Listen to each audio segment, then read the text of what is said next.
Hello everyone, आप देख रहे हैं आपका अपना चैनल लवली टीचर और मैं हूं आपकी दोस्त पवनीत कौर। और आज की इस वीडियो में हम क्लास 6 मैथ्स एनसीईआरटी के चैप्टर नंबर 7 फ्रैक्शंस की एक्सरसाइज 7.3 से क्वेश्चन नंबर 9 करेंगे। तो चलो आज की इस वीडियो को बिना किसी देरी के शुरू करते हैं। तो हमारा क्वेश्चन है, match the equivalent fractions and right 2 more for each. तो यहाँ पर हमें फिर से दो कॉलम दे रखे हैं, जैसे कि इस एक्सरसाइज के फर्स्ट या फिर सेकंड क्वेश्चन में था। तो यहाँ पर एक हमें दे रखा है, पहले कॉलम में यहाँ पर कुछ फ्रैक्शंस हैं, हमें इन्हें सिंपलेस्ट फॉर्म में कन्वर्ट करना है और इनकी दो और इक्विवेलेंट फ्रैक्शन बतानी है। और इनकी सिंपलेस्ट फॉर्म अगर ये है तो उसे इससे मैच करना है। तो चलो इसे सॉल्व करना शुरू करते हैं। तो सबसे पहला पार्ट है 250/400। तो सबसे पहले तो हम 0 से 0 को कट करेंगे, तो ये हो जाएगा 25/40। अब आप ध्यान से देखो, ये दोनों ही किसकी टेबल में आते हैं? 5 की टेबल में आते हैं। तो ये हो जाएगा 5 5 25 और 5 8 40। इसके बाद ये और किसी से डिविजिबल नहीं है और ये इस फ्रैक्शन की सिंपलेस्ट फॉर्म है। अब देखते हैं कि यहाँ कहीं है क्या? हाँ, डी पार्ट में है। इसका मतलब डी के साथ हम फर्स्ट को मैच कर देंगे और साथ ही हमें इसकी दो और इक्विवेलेंट फ्रैक्शन बताने हैं। तो ध्यान से देखो, एक इक्विवेलेंट फ्रैक्शन तो इसकी यही हो जाएगी। तो एक तो ये रही, एक और हमें निकालनी है। हमने अभी ये निकाला, इसको हम 2 से मल्टीप्लाई कर देते हैं।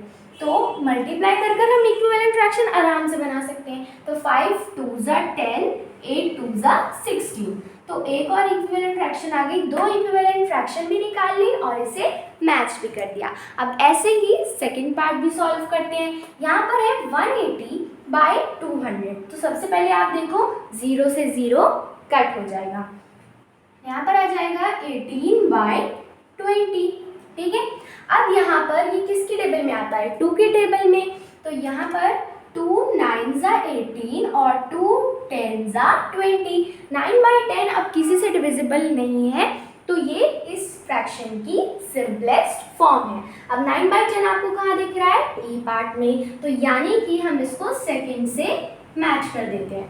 अब हमें इसकी दो इक्विवेलेंट फ्रैक्शंस भी तो बतानी है। तो एक तो यही हो जाएगी 18/20। एक और हमें निकालनी है। अगर मैं इसे 2 से मल्टीप्लाई करूंगी तो ये दोबारा यही बन जाएगा। तो हम इसे 3 से मल्टीप्लाई कर देंगे। तो 9 × 3 27/10 × 3 = 30। तो ये हमारी दूसरी इक्विवेलेंट फ्रैक्शन है। अब ऐसे ही हम थर्ड पार्ट सॉल्व करते हैं, जो कि है 660/990।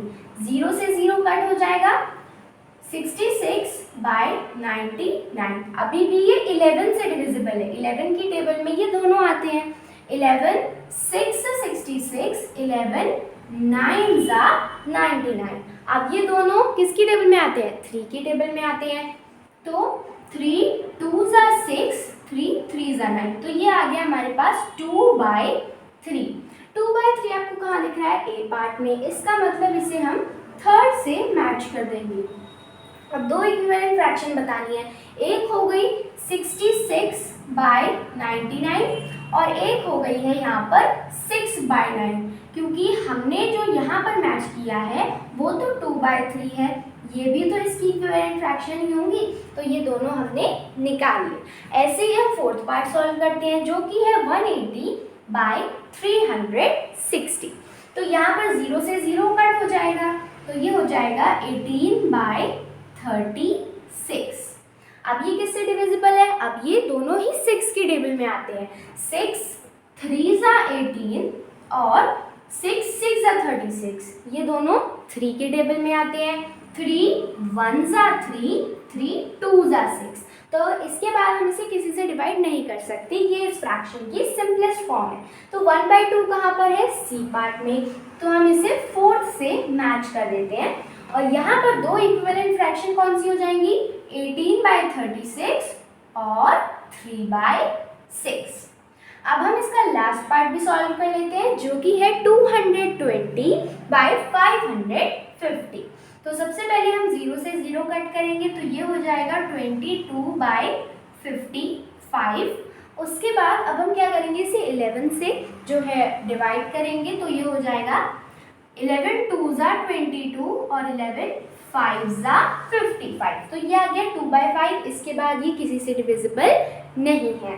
तो 2/5 कहाँ पर है, बी पार्ट में, तो हम इसे 5th से मैच कर देते हैं। दो और इक्विवेलेंट फ्रैक्शन बतानी है, एक हो जाएगा 22/55 और एक में मैं इसे 2 से मल्टीप्लाई कर दूंगी। 2 2 ज़ा 4, 5 2 ज़ा 10, तो ये आ गया हमारे पास 4/10। तो ये क्वेश्चन हमने सॉल्व कर लिया है। इस तरीके से आपको इसका सॉल्यूशन करना था। अब इसी के साथ हमारी आज की वीडियो होती है समाप्त। तो अगर आपको वीडियो अच्छी लगी हो तो इस वीडियो को लाइक करना, चैनल को सब्सक्राइब करना और इस वीडियो को शेयर भी करना। ओके बाय, मिलते हैं अगले एपिसोड में।